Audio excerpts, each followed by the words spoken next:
Hi friends, welcome to taste easy cooking. Today நம்ம என்ன recipe பார்க்க போகிறோம்னா, ஊற வச்சு முளைக்கட்டிய கொண்டைக்கடலை மசாலா எப்படி செய்யறத பார்க்க போகிறோம். இது நல்லா டேஸ்ட்டாக இருக்குது அண்ட் தென் உடம்புக்கு ரொம்ப ரொம்ப நல்லது. ரொம்ப சிம்பிளாக செஞ்சிடலாம். வீடியோக்குள்ளே போகிறதுக்கு முன்னாடி சேனலை மறக்காமல் சப்ஸ்கிரைப் பண்ணிவிடுங்க and then bell icon click பண்ணிவிடுங்க. அப்போ தான் நான் போகிற ஒவ்வொரு வீடியோ உங்களுக்கு அப்டேட் வந்து சேரும். வாங்க இந்த சுவையான கொண்டைக்கடலை மசாலா எப்படி செய்யறதுன்னு பார்க்கலாம். ஹோட்டல் ஸ்டைலில் செய்யலாம். கொண்டைக்கடலை கிரேவி செய்கிறதுக்கு ஒரு கப் கொண்டைக்கடலை எடுத்து ஊற வச்சு முளைக்கட்டி எடுத்து வச்சுன்னு இருக்குது. ஸோ பாருங்கள், இது மாதிரி முளைக்கட்டுவதுன்னு இருக்குது.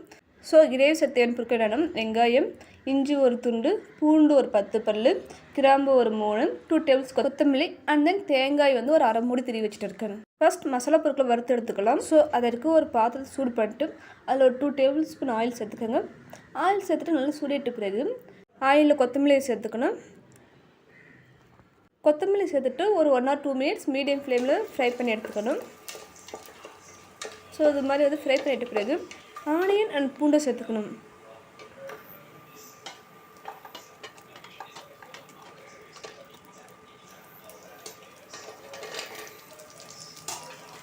பூண்டு வெங்காயம் சேர்த்துட்டு நல்லா வந்து ஃப்ரை பண்ணி எடுத்துக்கணும். நல்லா வதங்காமல் எடுத்துக்கணும்.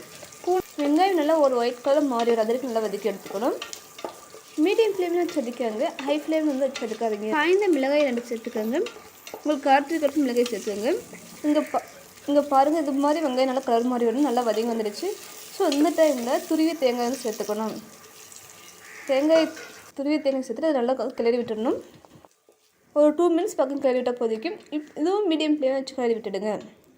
ஸோ பாருங்கள், நல்லா கலர் மாதிரி வந்துடுச்சு. ஸோ இப்போ வந்து கருவேப்பிலை தலை சேர்த்துக்கோங்க. கருவேப்பிலை தலை சேர்த்துட்டு கழுவிட்டு அவ்வளோ அடுப்பு ஆஃப் பண்ணிவிடுங்க. ஸோ நமக்கு நல்லா வதங்கி வந்துடுச்சு. ஸோ இந்த டைமில் நமக்கு தேவையான மசாலா பொருட்கள் சேர்த்துக்கலாம். அடுப்பு ஆஃப் பண்ணிவிட்டு மிளகு ஒரு 1/2 டேபிள் ஸ்பூன், சீரகம் ஒரு 1/2 டேபிள் ஸ்பூன் சேர்த்துக்கோங்க. அண்ட் தென் அது கூடவே பட்டை ஒரு 2 பட்டை சேர்த்துக்கோங்க. கிராம்பு ஒரு 3, அதுக்கு வந்து கடல் பாசி, பெரிய சீரகம், சோம்பு, அதை கசகசாலாம் இருந்தால் சேர்த்துக்கோங்க. அது எல்லாமே வந்து சிறிதளவு சேர்த்துக்கோங்க. சேர்த்துட்டு நல்லா கிளறி விட்டுடுங்க. அந்த அன்னாச்சி பூ சேர்த்துக்கோங்க. இஞ்சி நறுக்கி இஞ்சி சேர்த்துக்கோங்க. சேர்த்து நல்லா கிளறி விட்டுடுங்க. கிளறி விட்டு அது ஒரு பிளேட்டில் வந்து மாற்றி வச்சுடுங்க. அது நல்லா ஆறிட்டு பிறகு மிக்ஸி ஜாரில் போட்டு அரைச்சி எடுத்துடுங்க. ஸோ வாங்க இப்போ கிரேவி எப்படி செய்யலாம் பார்க்கலாம். கிரேவி செய்யறதுக்கு நான் 2 தக்காளி கட் பண்ணி வச்சுருக்கேன். அந்த ஒரு பெரிய வெங்காயம் கட் பண்ணி வச்சுட்டு இருக்கேன். ஸோ இப்போ குக்கரில் தான் வைக்க போகிறோம். ஸோ குக்கரில் சூடு பண்ணிவிட்டு அதில் ஒரு 2 டேபிள் ஸ்பூன் ஆயில் விட்டுட்டு அது பெருஞ்சீரகம், கடல் பாசி எல்லாம் போட்டு வதக்கங்க. அதன் பிறகு நறுக்கி ஆனியனை சேர்த்துக்கோங்க. ஆனியன் சேர்த்துட்டு அதை நல்லா வதக்கி விட்டுடுங்க. அதிலே வந்து கருவேப்பிலை தலையும் சேர்த்துட்டு நல்லா வதக்கிடுங்க. ஆனியன் ஒயிட் கலர் வரைக்கும் நல்லா வதக்கி விட்டுடணும். ஸோ பாருங்கள், இது மாதிரி வரைக்கும் நல்லா வதக்கிடுங்க. அதன் பிறகு நறுக்கி வைத்த இந்த 2 தக்காளி வந்து சேர்த்துக்கோங்க. தக்காளி சேர்த்துட்டு நல்லா கிளறி விட்டுடுங்க. ஸோ இது கிளறி விட்டு இது கூடவே சிறிதளவு உப்பு சேர்த்துக்கோங்க. அப்போ தக்காளி நல்லா வதங்கி வரும். ஸோ அதனால் உப்பு சேர்த்துக்கோங்க. உப்பு சேர்த்துட்டு நல்லா கிளறி விட்டுடுங்க. தக்காளி நல்லா மஞ்சள் வரணும். ஸோ அதை வரைக்கும் நல்லா கிளறி விட்டுடணும். அதன் கூடவே சிறிதளவு மஞ்சத்தூள் சேர்த்துட்டு நல்லா கிளறி விட்டுடுங்க. ஸோ தக்காளி நல்லா வதங்கி வந்துட்டு இருக்குது. ஸோ இந்த டைமில் ஊற வச்சு முளைக்கட்டிய கொண்டைக்கடலை சேர்த்துக்கோங்க.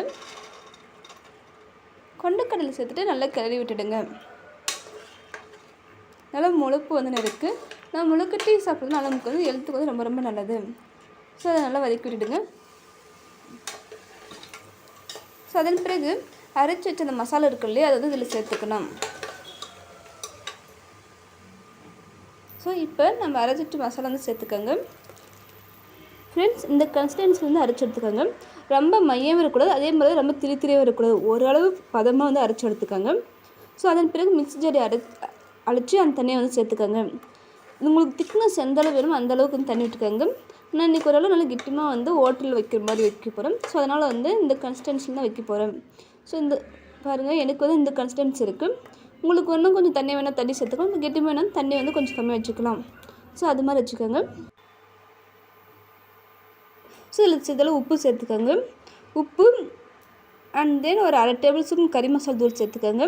அண்ட் தென் சிவப்பு மிளகாய் தூள் வந்து ஒரு 1/4 டேபிள் ஸ்பூன் சேர்த்துக்கோங்க. காரத்துக்கு ஏற்ப வந்து மிளகாய் தூள் சேர்த்துக்கோங்க. எனக்கு வந்து காரம் கொஞ்சம் கம்மியாக சாப்பிட்றதுனால இப்போ மிளகாய் தூள் வந்து கொஞ்சம் கம்மியாக சேர்த்துக்கிட்டேன்.